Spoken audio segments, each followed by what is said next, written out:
Hey guys, Kev here, and I have 4 rapid reviews to do for you. I'm going to try to be quick. I think I can do it. This is the Finch Knife Co. Buffalo Tooth, and this was loaned into the channel along with 2 of these other knives by Blue Creek Knives. So big shout out to Brian at Blue Creek Knives. You guys can use code LeftyEDC over there. That's bluecreekknives.com/lefty10. That will not work on the Finch Knife Co. knives, but it'll work on other stuff. And yeah. So anyway, this is the Buffalo Tooth. This is the only Finch I know of with a titanium bolster lock, and I think that's just because of the size of it. It was going to weigh an astronomical amount in steel. Now, I don't know if the price went up because of that. I'm guessing it's closer to $200 because it's titanium. It does have a steel insert, titanium clip, of course, and it still has the 154 cm hand satin blade. Now, this is not a knife for me. It's just too tall. It's gimmicky in my eyes. It's just a tall, fat toenail knife, and I just think it's a gimmicky knife. It's, something that you see from traditional designers and stuff like that, just to have these elephant toe type designs out there. I don't really know what the purpose of them would be. Maybe they'd be really good at cutting rope or something, because you can get a real, fat hand on it, and I don't know. But I don't see any practical use for it. Definitely not for me. It's got weight to it. It's just too tall, that kind of stuff. But you do get a pretty thin edge because it's such a tall blade, right? I get a cool spear point blade. Ergonomics, again, it's just a big, fat, tall knife. And it's not fat this way, just fat this way. And it's just uncomfortable for me. I feel it in my palm a lot there. You can do the flipper choil from Finch, but yeah, the action is spot on. Perfect detent on this guy. Just cracks out of there. Love their flippers.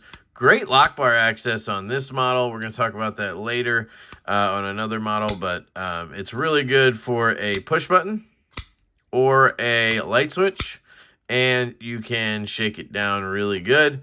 Dead nut centered. Maybe slightly off to the clip side there, actually. Coca-Cola wood. Pick this up at Blue Creek Knives. So that's the Buffalo Tooth. Then we'll talk about the Halo here. So this one and the 1934 we're going to see in a second here basically are the same design in my eyes. I'm pretty sure they took the same design and just made a budget version. So, there is that. Is that a big deal? No, I don't. I mean, that's what you do, right? But it's funny that it doesn't have like a similar name or something. But so I don't know if they're marketing it as the same design, but it certainly seems like it. The red G10 is really cool. It's got these cool kind of lines to it. I like that. Titanium clip as usual. You have a liner lock, and you have on this one 14C28N. I believe this one's like $105. So a little bit pricey for G10 and 14C, but you got to remember it is Finch, so it's OEM. They have their little crest here and a titanium pocket clip, so you can see the price go up because of those reasons. Detent, a little bit soft on this guy. A little bit soft on this guy, but if you give her a flick, she flies out. You do have that coated blade, so on this one, easy reverse flick, no problem. One of the cool things about Finch knives is a lot of them you can reverse flick. I love the blade shape. I love the overall silhouette. Feels really good in the hand. Flipper choil. This, out of the bunch here, out of the 4 knives that I have in this video, this is my favorite one. Fits my hand really well. Just a really lightweight knife. Really good closing action like that. Detent, again, not great, but it works. It's not weak enough that it truly bugs me. Now, maybe if I owned it, it would, but I think it's fine. You can reverse flick it like that, drop shut like that. Dead nut centered on this guy. Pretty cool piece. That is the Halo. So then we have the 1934 here, right? And this guy, to me, again, is just sort of a more premium version of that Halo, except this is going to be steel bolster lock. And again, titanium clip, JG10, not my bag, but obviously there's different options. Now, the steel liner lock means it's heavier, right? It just has that weight to it, and that's one thing I don't dig about a lot of the Finch knives. They're just too heavy for me with the steel frame locks or bolster locks, which I know is to bring the price down. These are around 130, 140 bucks, something like that. This one, the lock bar access is wanting. I really want more of it. You do get that little bit of cutout there, but it's just enough to get my corner of my nail in, and I hate when that's the case. I want to get the full fat of my finger in there and let it swing down. Just a little more difficult to do that on this guy. Not the end of the world. If you're left-handed, you do have that nail nick. You can fire it with a reverse flick. If you're right-handed, no can do. You have the hand satin blade, of course. Really nice looking blade. Again, just like that Halo. I really dig the overall design of this. Would love to start seeing them do titanium bolster locks with different finishes maybe for these designs, because they are really cool. But it's just the weight is too much for me. All the screws, I don't know. I like them, but I can't bring myself to want to spend the money on them, and I think it has a lot to do with that, and I think it's just maybe me being a snob. So the people who enjoy these at that price point, I think, are getting everything that they want and nothing else, or nothing they don't, and I think that's kind of the key. Finch has their niche, and I'm not necessarily that market, right? So the 1934, another cool one from Finch. Definitely one of the better ones, along with the Halo, since the 1929 and the Holiday. Those two were the standouts from the beginning of their lineup, and I really haven't seen much to compete with those since then. But I do have to say, I think the Halo and the 1934 are up there. All right, the last knife is the Journeyman from Something Obscene Company. This one was loaned into me by none other than Thrasher's Garage, my boy BT. Love you, buddy. So this one is an interesting one for me. It's both a really cool knife, I mean, look at it, and an absolutely just gimmick, right? Again, like this buffalo tooth here. It's just an obvious gimmick, you know? It has a little bit more purpose to it for me because you have that hawksbill. You can really get into packages. You could get behind straps and stuff like that. But who's using their $400 folder for that? I don't know. I would, but I don't cut a lot of that stuff. So it's, you know, hit and miss there. It's a really heavy knife. That's something you can't see when you're looking at knives, the weight. And Something Obscene tends to have that really heavy frame to it, and I just don't like that. I don't want that excess weight. Give me some milling in there. There's no milling in there. So there's just something about Something Obscene. You're getting charged these prices, and you don't get internal milling, and it's sort of a basic build in terms of, you know, the overall build, right? Titanium, frame lock, titanium clip, M390 blade, 20 CV blade, and you're paying $480 or whatever they are. Not this one specifically, but the newer ones, right? And that's kind of where you lose me a little bit.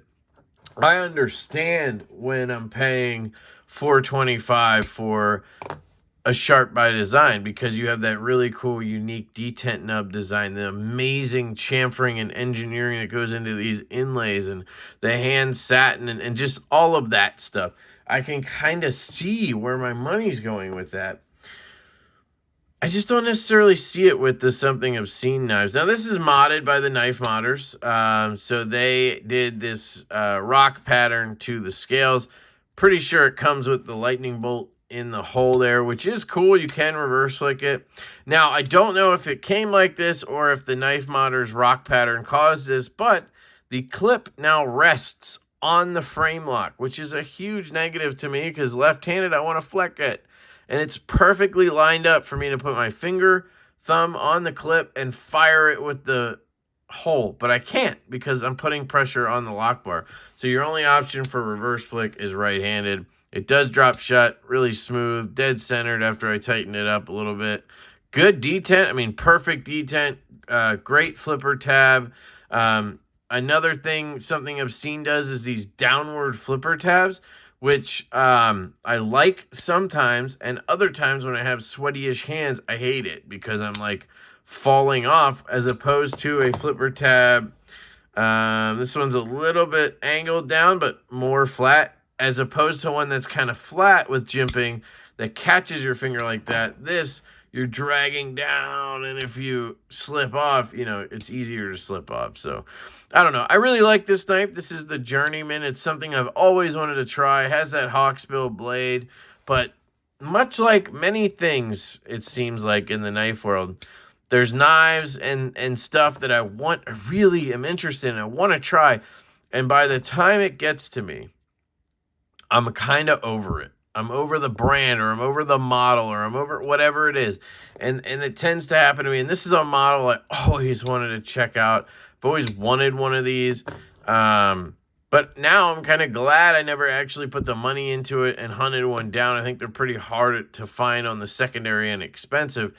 Now, this was modified. I'm pretty sure it doesn't come with a full finger choil because it's awesome. And I just got poked by this clip. What is going on here?